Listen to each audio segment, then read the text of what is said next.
Chiapeta não é apenas um sobrenome familiar. É um chamado, uma lembrança de que pertencemos a algo que transcende o presente. Sob este mesmo céu que testemunhou os passos dos antigos, continuamos construindo. Aqui, o passado se transforma em alicerce e o futuro em promessa. Da Fazenda Monte Alvão aos dias atuais, aprendemos que a história não se escreve apenas com grandes eventos, mas com gestos cotidianos, o esforço compartilhado nos mutirões, a força das palavras que unem e o cuidado com a terra que sustenta sonhos e vidas.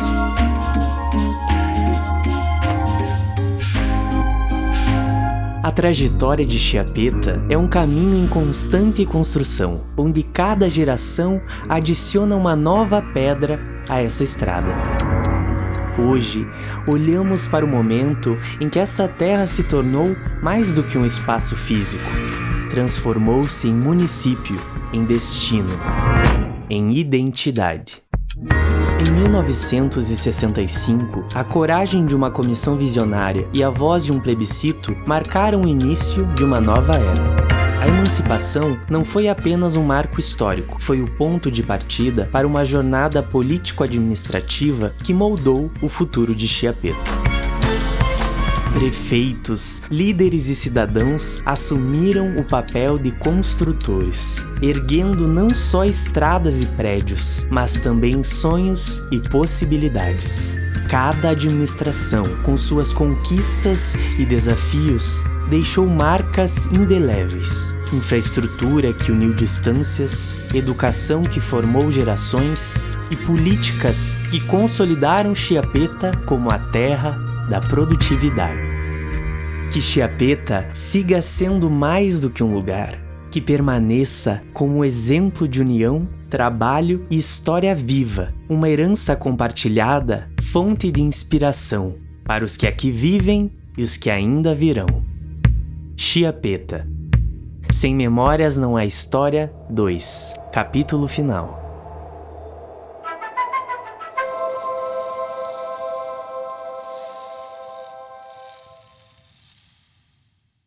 No início do século XIX, em 1809, nós só tínhamos 4 municípios no Rio Grande do Sul: Porto Alegre, Rio Grande, Santo Antônio da Patrulha e Rio Pardo. Depois, mais adiante, passamos a ter mais municípios e passamos a pertencer, então, à Cruz Alta, aqui já bem mais perto. Mas, ao final do século XIX, quando Santo Ângelo se fez município, nós passamos a pertencer a Santo Ângelo. Aí, a Santo Ângelo pertencemos desde 1873 a 1960, 61, quando então Catuípe se emancipou e aí nós passamos a pertencer a Catuípe. Para Catuípe nós pertencemos bem pouco tempo, então de 1961 a 1965 para 66, quando então nós nos emancipamos. Passamos a pertencer para Catuípe, como terceiro distrito. Mas aí nós tínhamos alguns anos recém de município novo, nós tínhamos elementos suficientes para emancipar. E aí nós emancipamos. Fizemos um processo de acordo com a lei, que a lei era uma lei federal, e ainda é até hoje, mas Hoje não é mais os mesmos pré-requisitos. O pessoal se sentia muito desassistido de Santo Ângelo e, em função disso, pela distância, pela pouca assistência que recebia da prefeitura de Santo Ângelo, depois passou para ser território de Catuípe e criou esse movimento de emancipação para ter mais autonomia. E aí, em 1965, tinha um político que era muito amigo dos moradores de Chiapeta que encaminhou a emancipação. E então, nos anos 1960, houve uma onda emancipacionista.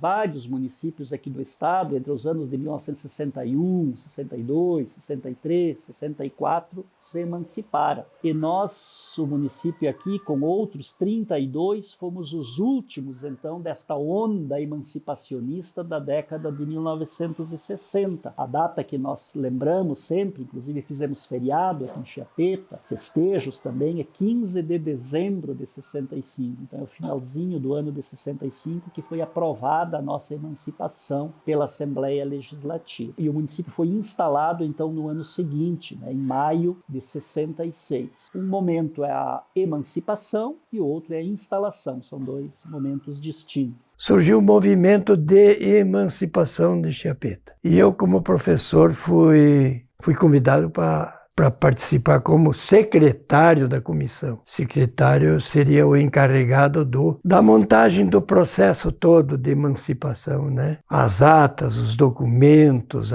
os comprovantes necessários para emancipar esses municípios novos naquela época, porque as emancipações elas só ocorriam nos anos terminados em 5 ou em 0. Então, nós queríamos aproveitar a oportunidade para emancipar Chiapeta. Feito a comissão emancipacionista, composta de elementos mais indicados para compor o grupo que realmente ia encabeçar a emancipação. E eu quero lembrar ali nessa altura que, naquela época, uma das exigências era comprovar a renda do distrito, porque nós éramos distrito de Catuípe, e aí então uma das exigências importantíssimas era a renda da produção, da criação de toda a riqueza. Então, no dia 5 de julho de 1964, foi a primeira grande assembleia. E nessa assembleia se fez uma comissão geral, levantaram vários nomes de várias lideranças aqui, uma comissão geral aí com uns 20 nomes mais ou menos. Depois essa comissão logo depois se reuniu e aí constituiu a comissão oficial, comissão emancipacionista, e que muito trabalhou. Calculem vocês, naquela época, 1964, 65, nós não tínhamos luz elétrica, não tinha telefonia, pouquíssimos automóveis, né? Então imagina-se a dificuldade dessas pessoas montar esse processo todo, que era bem complicado, né? O presidente da comissão era o Armindo Wolff. O Armindo Wolff era um farmacêutico, né? Tinha uma farmácia aqui na cidade. O vice-presidente era o Armindo Entz, era um caminhoneiro, motorista de caminhão. O primeiro secretário era o professor Mirto Dietrich. O segundo secretário era o senhor Teófilo Franco, que trabalhava com contabilidade, escritório de contabilidade. O primeiro tesoureiro, Selvino Andrighetto, um cidadão que tinha serraria. E o segundo tesoureiro, Alfredo Wanderson, que era um alfaiate, tinha uma alfaiataria aqui na cidade. Paralelamente ao processo de emancipação aí de 1964, 65, aconteceu a nível nacional, a nível de Brasil, o golpe militar de março, abril de 64. Lembro muito bem do plebiscito, que foi um dia bem chuvoso, né? E que o pessoal veio votar. 6, 7 votos só que foram contra a emancipação, os demais todos votaram pela emancipação de Chiapeta, né? Nós tínhamos aqui o Verno Conrad, que era vice-prefeito de Catuípe, né? Então ele ele que acho que começou a mobilizar essas outras pessoas, a fazer essa comissão para que agissem e fossem em busca da emancipação, né? Daí que formou essa comissão e foram ao trabalho e conseguiram o objetivo, que era emancipar. Daí que houve o plebiscito e o povo, os eleitores, né, aprovaram que queriam que se emancipasse, e foi o que aconteceu em 65. Né? Teve no início uma rivalidade, né? Daí então os que talvez não queriam que fosse nomeado o Claudino Luiz Ensino como interventor, né? Talvez queriam fazer um pleito para a escolha democraticamente ao prefeito, mas não aconteceu isso. Né? E aconteceu que foi nomeado interventor federal, foi ele que inaugurou a luz elétrica aqui em Chiapeta. Nós não tínhamos nem luz elétrica, aqui era no tempo da vela, né? Lampião. Para nós foi uma novidade, foi uma coisa mais criado aí com os lampião, né?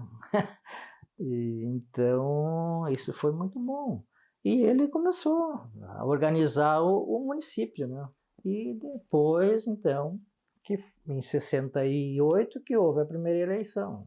Finalmente, então, no dia 24 de outubro de 65, saiu o plebiscito, que também é um outro momento necessário para uma emancipação. Então, foi autorizado, a Assembleia autorizou, e ele aconteceu no dia 24 de outubro de 65.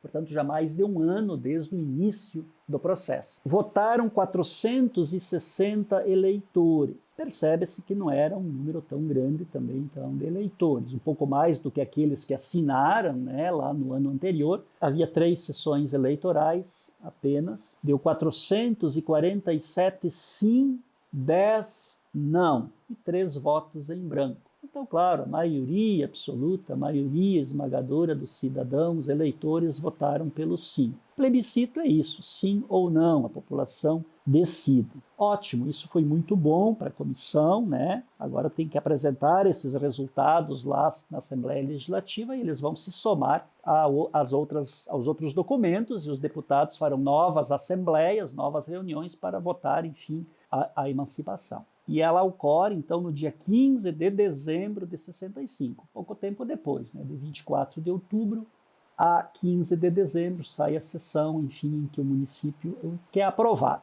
E é essa data que nós temos hoje, que nós comemoramos hoje como Dia do Município. Mas era normal os moradores maciçamente votarem a favor da emancipação. Quando eu fui candidato a deputado estadual, em 1986, nós tínhamos 333 municípios. Olha, 86, hoje tem 497, tinha 333 em 86, na eleição de 86. De lá para cá que teve esse momento aí de emancipação. E Chiapeta entrou nisso, já tinha entrado, já estava emancipado, evidente, né? Mas estou dizendo que eram 333 municípios. As 2 vezes que eu fui candidato a governador, em 1994 e em 2002, eu sempre ganhei bem em Chiapeta, né? Então eu sou muito grato a Chiapeta, eu repito aqui, eu sempre disse isso, me orgulho muito, e devo muito a Chiapeta, pelo carinho com os meus pais, porque quando eu estava em Santo Ângelo, né, meus pais estavam sozinhos, o carinho que tinha com meus pais, o carinho que tiveram comigo. Então as histórias de Chiapeta são maravilhosas, as campanhas políticas mesmo, que a gente tivesse o adversário político, nunca se tornou um adversário na vida da amizade, do carinho das pessoas. E faço esse registro aqui para dizer que me orgulho muito de dizer que sou chiapetense de coração.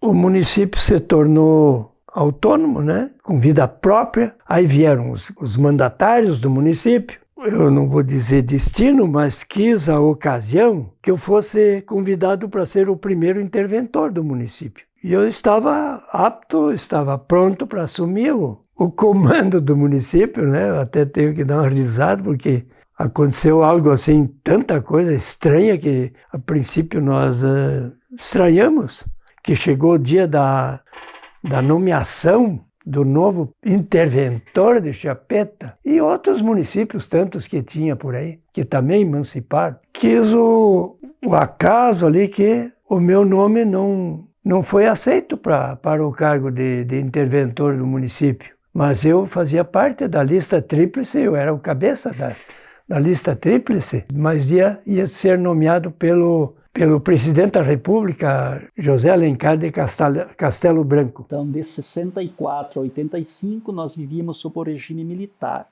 que eram, então, como o próprio nome diz, os militares governaram o Brasil nos cargos principais, presidência da República. O presidente da República, nesse período, nesses 21 anos, foram militares. Como eles foram restringindo as liberdades, os direitos civis, os direitos políticos, portanto, os direitos humanos básicos foram sendo restringidos, e é por isso que nós chamamos de ditadura, porque houve restrições. Um presidente eleito legitimamente, que era o João Goulart, ele foi deposto. Nas restrições dos direitos políticos, eles vão também, como eu dizia no início, eles vão limitando as possibilidades de novas emancipações, porque as emancipações sempre envolvem cidadania, participação do povo, reuniões, assembleias, precisa haver eleições, para escolher, enfim, prefeitos, vereadores. Então isso sempre preocupa um pouco quem estava no poder, preocupava, né? Durante todo esse período do regime militar, esses 21 anos, houveram 17 atos institucionais. 17. Os primeiros foram os mais agressivos, os mais violentos contra a cidadania, contra os direitos humanos. O ato institucional número 2, ele foi anunciado pelo então presidente, já militar, o Marechal Humberto de Alencar Castelo Branco, em 27 de outubro de 65. Vejam, o plebiscito foi no dia 24. O ato institucional número 2 foi 3 dias depois. E o que dizia esse ato institucional? Quais passaram a ser as novas leis? Um ato institucional tem força de lei constitucional.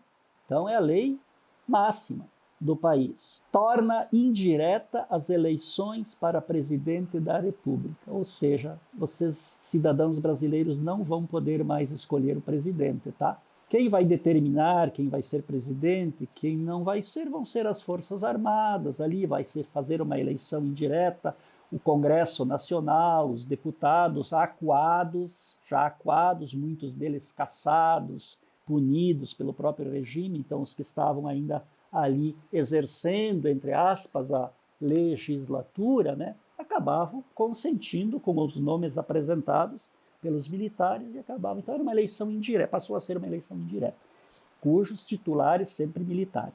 Extinguiam os partidos políticos. Na prática, os municípios já nasciam, o nosso nasceu sob intervenção federal, com base então neste ato complementar número 8 de 29 de março de 66.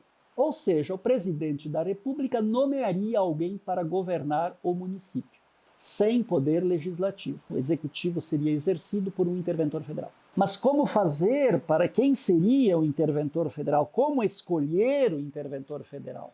Não tinha eleição. Os prefeitos eram interventores. Os municípios fronteiriços aos países limítrofes terão seus prefeitos escolhidos através de uma lista tríplice que será enviado por deputados, prefeito da localidade, padre da localidade. Sugeriam que fossem o fulano na cabeça e os outros dois vão ser o presidente achar bom não nomear o primeiro da lista tríplice, ele tem o direito, ele vai nomear o segundo ou o terceiro.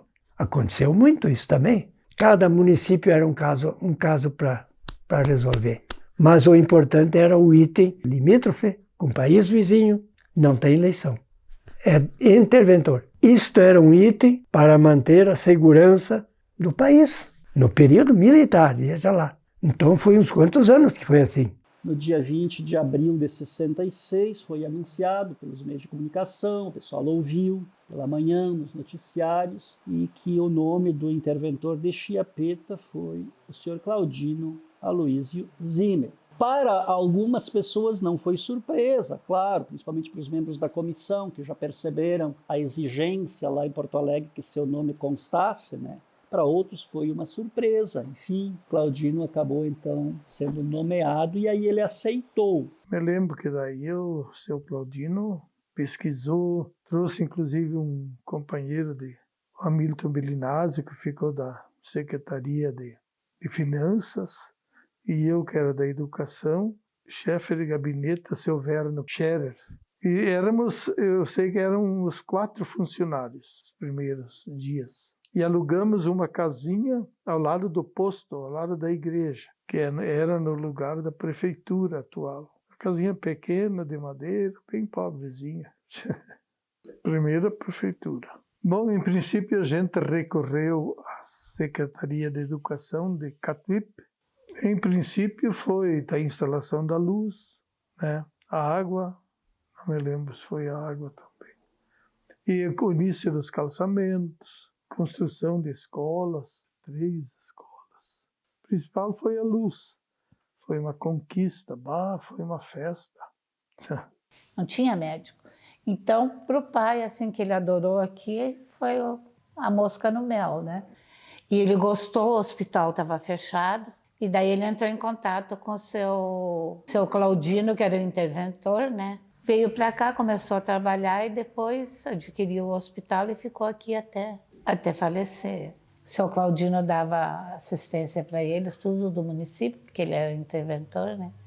E depois eles ficaram amigos, muito amigos. Até o seu Claudino falecer, né? O interventor imediatamente precisava também instalar o município. Veja, ele não tinha sido instalado, então que seria o último ato, né, desse processo todo, a instalação. E a instalação aconteceu, então, no dia 28 de maio de 66. E ele administrou o município, então, por um período aí de quase 3 anos, menos de 3 anos. Então, de 28 de maio de 66 a 31 de janeiro de 69. Porque aí final de 68 já houveram eleições. Aí então o regime militar permite a criação de apenas 2 partidos políticos. A Arena, que congregava aqueles que eram favoráveis ao regime militar, vamos dizer assim, a situação, e o regime permitiu uma oposição moderada.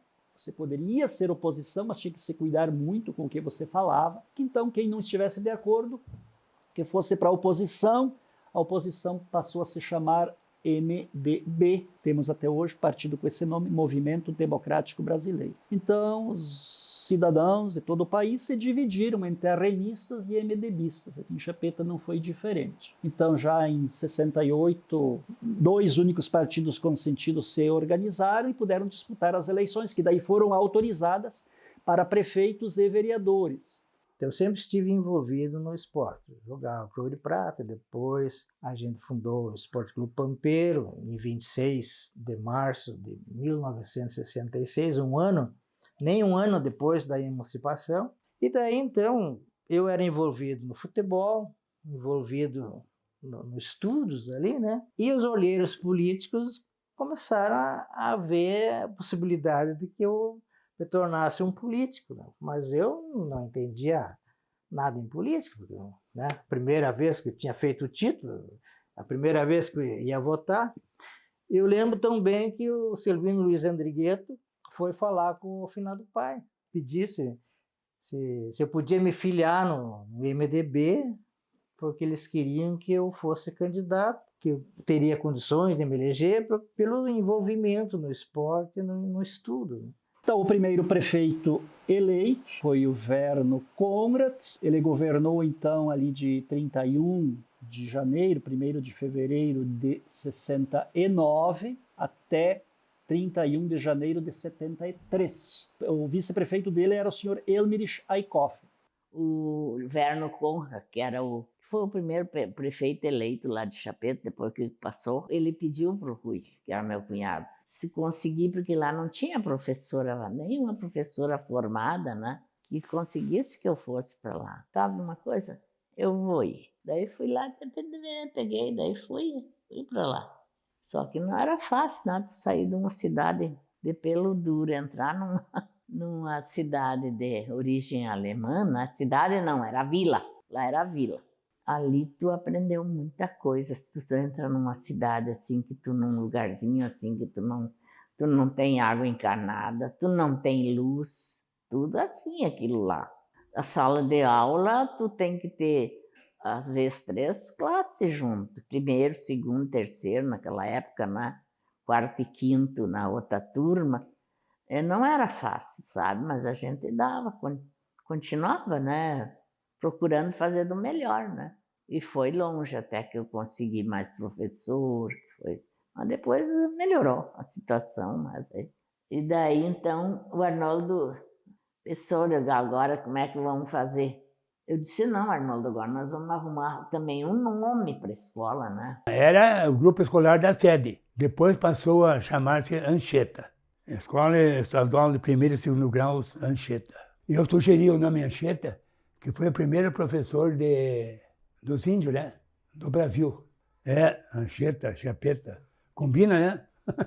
O Verno Conrad foi vice do Burma lá em Catuípe, então ele já vinha com conhecimentos políticos. Então ele era o cara venerado aqui, respeitado. Ele era um homem de muito crédito pessoal e ele era um líder. As pessoas, essa colonada, tudo rezava na cartilha dele.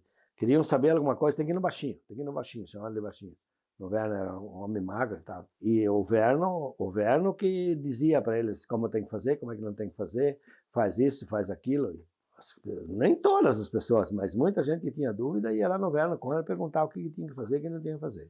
Então se abriu uma guerra muito feia. E a primeira eleição que deu, o Verno já ganhou as eleições. O segundo foi o Dr. Luiz Chapeta, perdeu para o Júlio Kronbauer. E aí depois o Dr. Bandeira e o Vandersan e o Vilmar Roth e o professor Arnoldo podia botar a legenda na época, eles botaram 2 candidatos, né? 2 candidatos e 2 vice. E perderam para o Herbert Hintz e para o Silvino Andrighetto. De 1º de fevereiro de 73 até 31 de janeiro de 77, né? 1977, o Júlio Kronbauer, seu vice era o Silvino Andrighetto, sempre do mesmo partido, do MDB. A bandeira fui eu e a secretária do prefeito, a dona Vera Flores. Foi no segundo prefeito, ele quis modificar a bandeira que não correspondia mais a alguns dados. Por exemplo, trator. Não tinha na primeira bandeira, na minha tinha. Eu botei uma bandeira, um tratorzinho, botei um Massey Ferguson.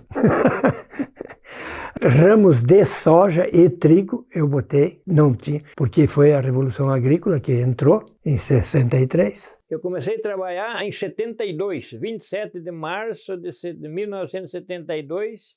Na época, era o Verno Conrad era o prefeito e o Elmer Aiko era o vice-prefeito. Daí trabalhei 2 anos com ele, daí foi mudando os prefeitos. Depois era o Júlio Kronbauer, depois o Hintz, depois foi indo. Trabalhar em serviço geral, calcei quase toda a rua que tinha, na principal avenida. Isso só em frente à prefeitura, até umas alturas. Bati cepo, quebrei pedra na pedreira, tudo a muque, tudo a muque. Máquina tinha só uma patrolinha e uma retroescavadeira. Passar mais encrencado que boa. Daí em 73 eu passei de serviço geral para patroleiro, eu fui promovido. Daí fiquei até 97. E daí me aposentei ali. Eu ajudei a fazer tudo isso aí. Tudo. A praça ali eu patrolei acho que 20 dias só na praça. Fazer aquele corte por lá de baixo ali. Um mais baixo, outro mais alto. Taludear na quadra de esporte. Tudo eu fiz da patrola. Para poder os caras trabalhar com as pedrinhas, calçar, fazer o quiosque. Tá no que tá hoje. Mas no começo, quando eu vim embora, tinha campo, barba de bode que chamavam. Temos o Herbert Hintz, que sucedeu o Júlio Kronbauer aí, né, entre fevereiro, 1º de fevereiro de 77 a 31 de janeiro de 83. O Herbert Hintz aí deu um período um pouco maior ali de 6 anos, dá para ver que deu 6 anos, era sempre 4 anos, mas aí espicharam, fizeram algumas alterações na lei a nível federal e deram um período de mais 2 anos para os prefeitos. E nos últimos 2 anos o Herbert Hintz passou o cargo então definitivamente para o vice-prefeito, que era o Neri Enéas. Naquele tempo poderia lançar 2 até 3 candidatos a prefeito. A chapa que eu pertencia tinha 2 candidatos a prefeito e eu era vice dos 2, né? E daí então quem ganhou foi o Hintz e eu era vice do seu Alberto Hintz, que foi o 3º prefeito eleito pelo povo em Chiapeta. Houve a prorrogação de mandato e o Hintz não quis continuar como prefeito, porque ele disse que ele foi eleito, escolhido para 4 anos e não concordava mais 2 anos. Daí, então, ele passou o cargo para mim, onde eu fiquei como prefeito. E durante os 4 anos como era vice, né, eu fiquei mais um ano ali que eu assumi, porque ele tirava bastante licença, ele tinha lavoura, então eu assumia, né? Durante os 6 anos eu posso dizer que fiquei 3 como vice-prefeito e 3 como prefeito. A gente conseguiu até, pelo tempo, a gente conseguiu até bastantinhas coisas que foram muito úteis para o desenvolvimento do município. Nós tínhamos aqui o Bamirindos, o banco, né? A gente conseguiu trazer o Banrisul, o Banco do Estado do Rio Grande do Sul, que fui eu que inaugurei e está até hoje no mesmo prédio. Um bom resultado para o nosso município, que trouxe também esse banco, que muita gente tinha de sair daqui para fazer os seus afazeres bancários em outras localidades, né? E daí também, durante esse mandato, quando Chiappeta completou 15 anos, eu estava de prefeito, comemoramos 15 anos de emancipação, a gente conseguiu trazer e inaugurar o posto avançado do Banco do Brasil, que funcionou um bom tempo lá no prédio que era do Silvino Andrigueto, lá perto do posto aqui. E inauguramos também, naquela data, com 15 anos, a praça. Foi inaugurada, eu que inaugurei a praça. Naquele mesmo data também inauguramos o posto de saúde. O posto de saúde também foi quando completou 15 anos de emancipação. A gente estava estudando em Santo Augusto, era prefeito, estava estudando em Santo Augusto, e eu era aluno de um juiz, né, que era meu professor, ele era juiz lá de Santo Augusto, e ele, né, conversava, sabia que eu estava assumindo a prefeitura, era prefeito, veio e falou uma coisa muito importante para mim. Seu Enésio, você que é prefeito lá em Chiappeta, vocês não estão interessados de ter o registro público aqui no nosso município? Bom, se dá, é claro que a gente vai se interessar para que a gente consiga. Então, já na eleição de 82, não tínhamos mais Arena, mas a Arena passou a ser chamada de PDS. Daí podemos dizer que os companheiros políticos, então, do Claudino Zimmer, da antiga Arena, chegam ao poder agora, depois na década de 80, isso aí, né? E, bom, depois temos uma sequência aí de eleições, de prefeitos até os dias de hoje. Os falecidos, então, são, de fato, o Verno Conrad, o Júlio Kronbach e o Herbert Indes, né? Os demais estão aí entre nós. Eu cheguei com uns 25 anos aqui. E quando eu desci ali, eu digo, que nada, um dia ainda posso ser prefeito disso. Passou na minha cabecinha isso. Um dia eu posso ser prefeito dessa cidade. Não sei se eu contei em casa para minha esposa, não sei. Mas eu não esqueço nunca. E lembro tudo como é que aconteceu. Assim, 45 anos é isso. Me elegi em 82 e assumi em março de 83. Terminou em 88. Daí, a fim de 88. Daí já o Jânio já assumiu no dia 1º de janeiro. Daí já começou a nova sequência, né? Eu fui antes dele e depois dele. Os grandes feitos. A CRT, as microbacias, o Fundex saiu no início do governo do Jânio. O hospital, o transporte escolar e as estradas para tudo que é lado. E a continuação do calçamento. Que isso o Herbert Indes fazia aqui, o calçamento e a anexação do Inhacorá.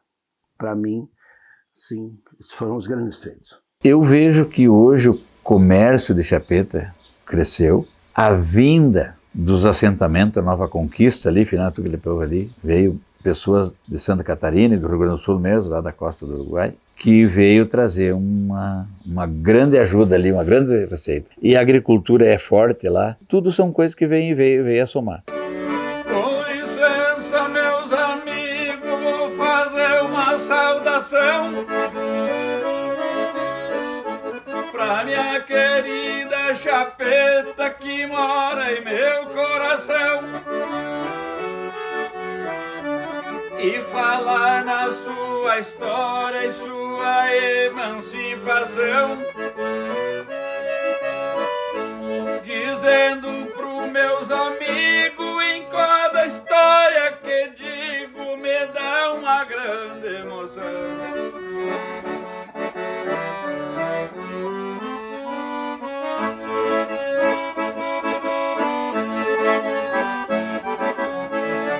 Me dá uma grande emoção e por isso um povo de respeito. Esta gente tão querida que carrego no meu peito também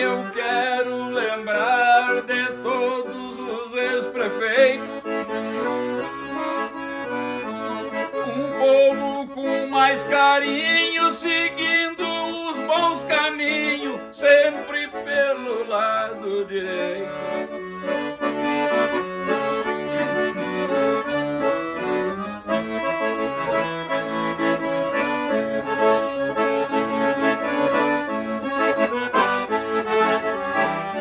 Sempre andando direito e vai meu abraço apertado, falando em boa gente me sinto emocionado. Chapeta, uma terra boa num canto aqui do estado, e não faço desafio e pra todo que me ouviu até logo e muito obrigado.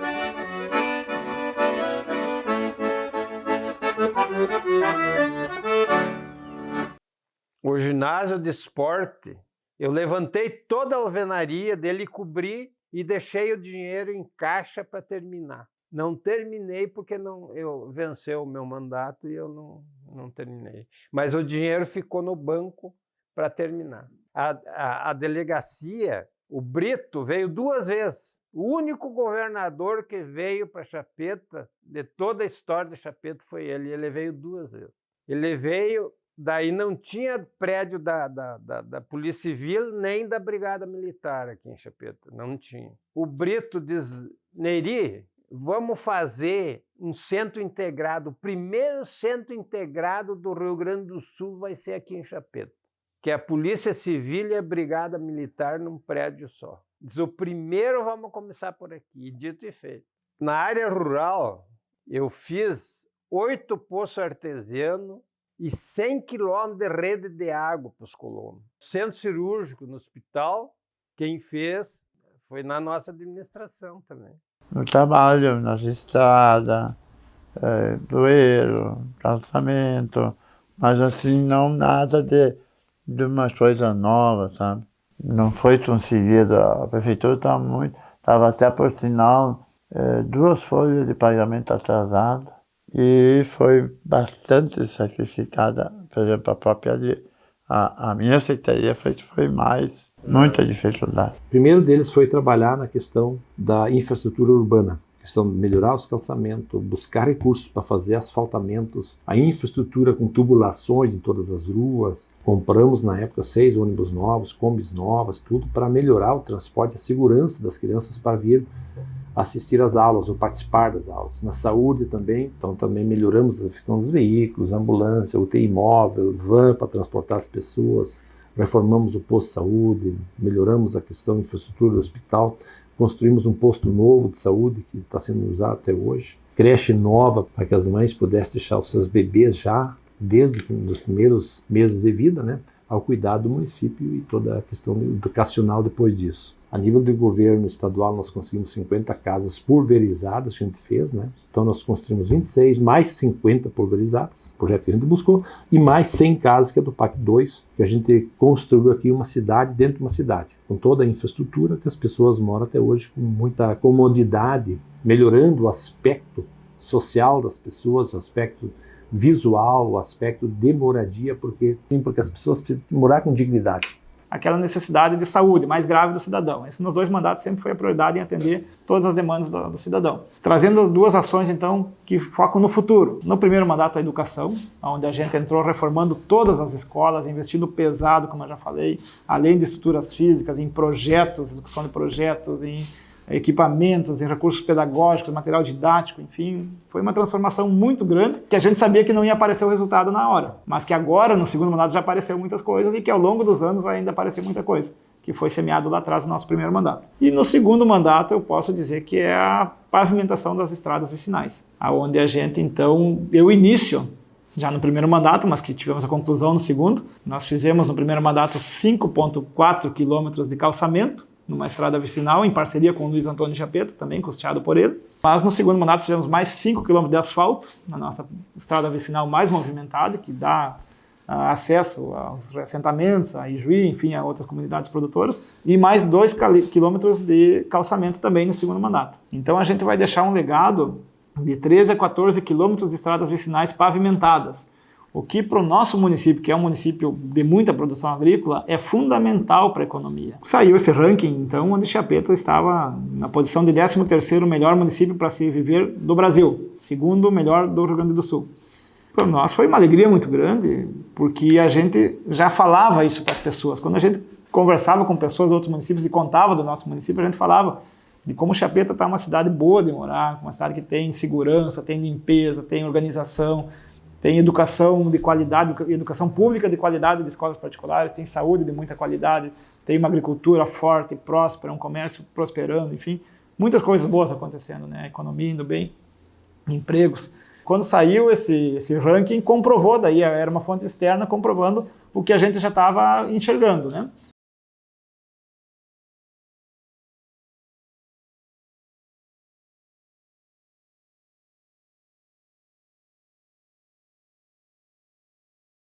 Eu senti recordando mesmo, voltando no tempo. Não é verdade, eu me situava nessa e aquela situação. Foi muito bom. Foi muito bom. Eu acho que é importante resgatar o passado, porque não pensa no passado, não prevê o futuro também, não prevê o presente e o futuro, né? Nós somos consequência do passado, né? Por isso é importante a gente sempre ter na memória. Vocês estão resgatando a memória do que aconteceu, consultando pessoas antigas que vivenciaram essa época. Então é muito importante esse resgate e que eles lembram sempre que o que passou não deve ser esquecido nunca, né? Eu acho que Chapeta está em franco desenvolvimento, graças às administrações anteriores. Então, todo mundo prevê o progresso do município, cada vez mais amplo e mais para frente.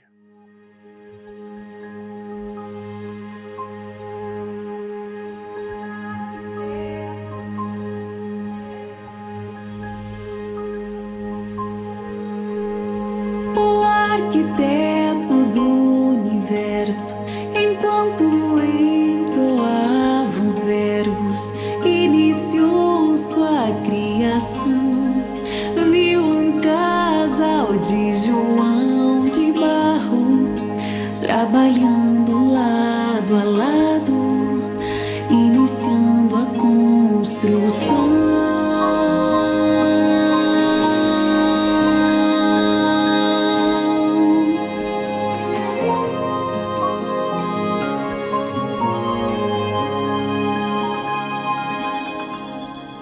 Não tinham nem ouro nem prata, apenas uma ideia abstrata de onde seriam suas fronteiras. Com sabedoria, o casal de orneiro defendeu a porta do vento pampeiro no alto de uma figueira.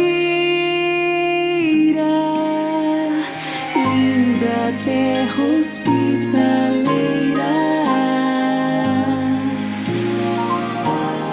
o chiar da tochaleira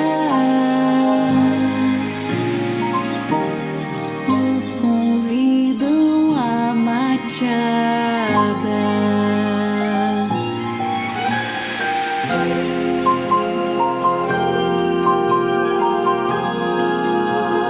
Relembrando nossa história, conheci a trajetória dos brancos cabelos de Jade.